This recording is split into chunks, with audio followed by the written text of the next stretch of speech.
බුදුරජාණන් වහන්සේගේ කාලේ හිටියා සංකිච්ඡ කියලා ස්වාමීන් වහන්සේ නම. උන්වහන්සේ ලදරු කාලේ පැවිදි වෙච්ච කෙනෙක්, රහත් වෙච්ච කෙනෙක්. දවසක් ස්වාමීන් වහන්සේලා 39ක් බුදුරජාණන් වහන්සේ ළඟට ඇවිල්ලා කිව්වා ස්වාමීනි අපිට කමටහන් දෙන්න කැලේට යන්න. බුදුරජාණන් වහන්සේ දැක්ක මේගොල්ලන්ට ලොකු කරදරයක් වෙනවා ඉස්සරහදී. මේගොල්ලෝ පෘථග්ජන නිසා බේරෙන්න ටිකක් අමාරුයි. බේරෙන්න පුළුවන් සංකිච්ඡ හාමුදුරුවෝ එක් කරගෙන ගියොත්. මොකද එයා රහතන් වහන්සේ නම. ඒ පාර කියනවා මහණෙනි ඕගොල්ලෝ යන ගමන් අර සංකිච්ඡ හාමුදුරුවමත් එක්කයි යන්න. අනේ ස්වාමීනි අපිට හරි කරදරයි පොඩි කෙනෙක් එක්කන් ගියාම. එයාගේ වැඩත් අපිට කරන්න වෙයි. බුදුරජාණන් වහන්සේ දේශනා කරන නෑ සංකිච්ඡ ඕගලන්ට කරදරයක් වෙන්නේ නෑ. ඕගොල්ලන්ට කරදරයක් වෙච්ච වෙලාවට සංකිච්ඡ උපකාර කරයි කියලා. ඉතින් අරගෙන යනවා. දැන් මේ ස්වාමීන් වහන්සේලා 31 නම සංකිච්ඡ හාමුදුරුවෝයි අනිත් 39යි කැලේ භාවනා කරනවා. හිඟමනේ යන හිඟන්නේ මේ ස්වාමීන් වහන්සේලා ඉන්න තැනට එනවා. ඉතින් කැලේ හිටියට ස්වාමීන් වහන්සේලාට හොඳට දානේ හම්බ වෙනවා. මිනිස්සු හොඳට සලකද්දී උන්වහන්සේලා සිල් ගුණ දම් පූර්ණේ කර කර ඉන්නවා. මේ හිඟන මිනිසයා කල්පනා කරනවා මේගොල්ලෝ හරි ලස්සනයි. හොඳ උස මහතයි. රන් කඳන් වගේ බබලනවා. හැම හරීම ප්‍රභාස්වරයි. ඒ වගේ ලස්සන ශ්‍රාවකයෝ ටිකක් මෙතන ඉන්නවා. හොඳට කාලා බීලා ඉන්න නිසා එහෙම ඉන්නේ. මමත් මෙතෙන්ට හේතු වුණා නම් මටත් හොඳට කාලා බීලා ඉන්න පුළුවන්. අතපය මහන්සි කරන්නේ නැතුව දැන් අද මිනිසුත් එහෙම හිතනවා නේද? හොඳට කන්න බොන්න ඕන නම් ඉතින් මහාන වෙන්න ඕනේ කියලා. එහෙම නැහැ. සංසාරේ පින තියනවා නම් දීලා තියනවා නම් ඒවේ ආනිසංස ලැබෙනවා. ගිහි වේවා පැවිදි වේවා අපි හැමෝටම පින්වත් පින ඕනේ. මේ මිනිස්යාගේ මෝඩ කල්පනාවක් ආවනේ සැපට කාලා බීලා ඉන්න ඕන නම් මේ හාන්ලා ළඟට වෙලා පන්සලට වෙලා ඉන්න ඕනේ කියලා ඉතින් දාන පාත්‍ර සුද්ධ කර කර අතුපතු ගාගෙන හිටියා. කාලයක් යද්දී ඉතින් හොඳට පාට වැටිලා ආවා. පෝෂ්‍යදායී ආහාර ටික ලැබුණා. ටික කාලයකට පස්සේ කොහොම ස්වාමීනි මං දැන් ආවට පස්සේ දුවලා බලන්න ගියෙත් නැහැ, පුතාලා බලන්න ගියෙත් නැහැ.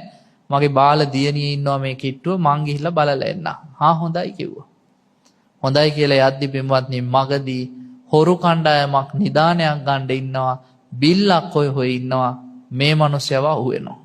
අහුවෙලා දැන් ගස් පැඳලා තියද්දි මේ මිනිස්සයා දකිනවා මේ බිල්ලක් දෙන්නයි යන්නේ. ඒ පාර කියනවා අනේ මම වගේ හිඟන්නේ බිලි දීලා වැඩක් නැහැ. මේ කැලේ ඉන්නවා හාමුදුරු 30 දෙනෙක් හොඳට කාලා බීලා හොඳ පවුල් වලින් මහාන වෙච්ච හොඳට ඇඟේ පතේ මස් තියෙන දැක්කහම ප්‍රිය වඩන දෙවියන් පවා ප්‍රිය වෙන බිලි දෙන්න පුළුවන් සුදුසු අය 30ක් ඉන්නවා මේ කැලේ කිව්වා. ඒ පාර හොරනායකයා ඇව්වා ඇත්තද? ඔව් කිව්වා මම පෙන්නන්නම් කිව්වා. එක්කරන් ගිහිල්ලා කිව්වා අර හාමුදුරු ඉන්න තැනට ගිහිල්ලා අපි නුඹලාගෙන් එකෙක් බිලි ගණ්ඩයි ආවේ. අනේ වයසක මහාමුදුරු කිව්වා මාව අරන් යන්න කියලා. ඒ පාර ඊට වැඩිය බාල හාමුදුරු කිව්වා නෑ එහෙම හරියන්නේ නෑ. ගෙදරක වුණත් ලොකු සහෝදරයට කරදරයක් ආවම මල්ලි ඉදිරිපත් වෙනවා. ඒ නිසා මම යන්නම් කිව්වා. ඔහොම ඇවිල්ලා අන්තිමට 30 දෙනාම කිව්වා අපි වරන් යන්න. 30 දෙනාම අරන් යන්න කියලා කිව්වහම අඬද්දී වැළපෙද්දී මේ දෙවොල්ලෝ බයෙන් තමයි කිව්වේ. අපි වරන් යන්න නෑ මෙයා ගෙනියන්න එපා. එහෙම කියද්දී එකපාරට සංකිච්ඡ සාමණේරයෙ කිව්වා මාව එක්කන් යන්න. එක්කරගෙන ආවා. මේ පුංචි හාමුදුරුවෝ අඬන්නෙත් නෑ, වැළපෙන්නෙත් නෑ, බයක් නෑ. සමාධියට සමවැදිලා ඉන්නවා. සමාධියට සමවැදිලා ඉඳිද්දි දැන් පුංචි සාමණේරයෙක්නේ පොඩි එකෙක්නේ. මේ පොඩි එක්කෙනා එක පාරින්ම බෙල්ලට ගහලා කොටන්න ඕනේ කියලා හිතලා හොර කණ්ඩායමේ නායකයා කඩුවෙන් ගහනවා පිටිපස්සෙන් ඇවිල්ලා බෙල්ලට. මොකද වෙන්නේ බිම්වත්නේ? කඩුව ඇකිලිලා මිට ගාවට මෙනවා. අර යකඩ කඩුව හරියට තල් කොලයක් හැකිලෙනවා වගේ හැකිලිලා මිට ගාවට එනවා. ඒ පාර හිතනවා මං හොඳ විදියට ගහලා නැද්ද කොහෙද කියලා ඉස්සරහ පැත්තෙන් ඇවිල්ලා ගහනවා. ඒ පාර කඩුව කැඩිලා යනවා. මේ මිනිස්සයා හිතනවා මහා ආශ්චර්යයක් කියලා වැඳලා අහනවා ස්වාමීනි කුමක්ද මේ උනේ? ඒ පාර කියනවා සීලේ බලවන්තකම. සිල්වතාගේ ජීවිතේට කවදාවත් හානියක් කරන්න බෑ කිව්වා අවියාවදෙන්. සිල්වතාට බාහිරෙන් බලපෑමක් කරන්න බෑ. ඒ නිසායි මෙහෙම උනේ කියලා. අනේ පාර හොර කණ්ඩායම ගෝ අපිවත් මහාන කරන්න කිව්වා. අපිටත් ওই ධර්මයේ දෙන්න කිව්වා. අපි මේ හැමදේම බයෙන් ජීවත් වෙන්නේ කොයි වෙලේ මරයිද දන්නේ නැහැ, කොයි වෙලේ හිරේට ගෙනියයිද දන්නේ නැහැ, කොයි වෙලේ රජුරුව දඬුවම් දෙයිද දන්නේ නැහැ. ස්වාමිනේ ඔය සැනසීම අපිට දෙන්න කිව්වා.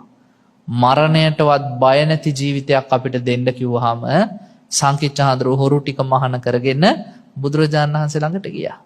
බුදුහාඳුර ආන් ඒ වෙලාවේ කියනවා අවුරුදු 100ක් පව් කර කර දුසිල්වතෙක් විදිහට ඉන්නවට වැඩිය, එකඟ වෙච්ච හිතක් නැතුව ඉන්නවට වැඩිය එක දවසක් සිල්වතෙක් විදිහට ඉඳීම හොඳයි කියලා. එක දවසක් හිත එකඟ කරගන්න උත්සාහ කිරීම වටිනවායි කියලා.